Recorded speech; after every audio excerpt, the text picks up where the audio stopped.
एबे सुखिला जनवरी प्रथम सप्ताह पुणी एक लघुचाप 28 और 29 रे उत्तर और पश्चिम ओडिशा रे पुणी हालुका वर्षार पूर्वानुमान करिछि पाणीपाग विभाग।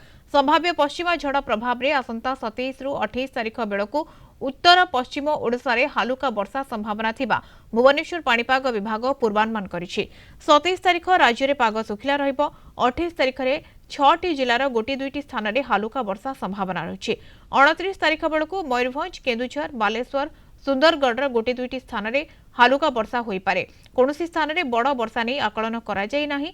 डिसेम्बर 30, 31 और जनवरी 1 तारिख में सारा राज्य में सुखिला रहिबो पाग। अन्यपटे पुणी थे अदिनिया वर्षा को नहीं छानिया हो पड़छन्ति चाषीकूल। बड़ वर्षा संभावना कम थिले मध्य लगातार अदिनिया वर्षा को नहीं उपकूल और आभ्यंतरीण ओडिशा रे बर्बाद हो पड़ी फसल। एमितिरे पुणी वर्षा स्थिति को आहुरी बिगाड़ी देवार भय घारिछि चाषी को।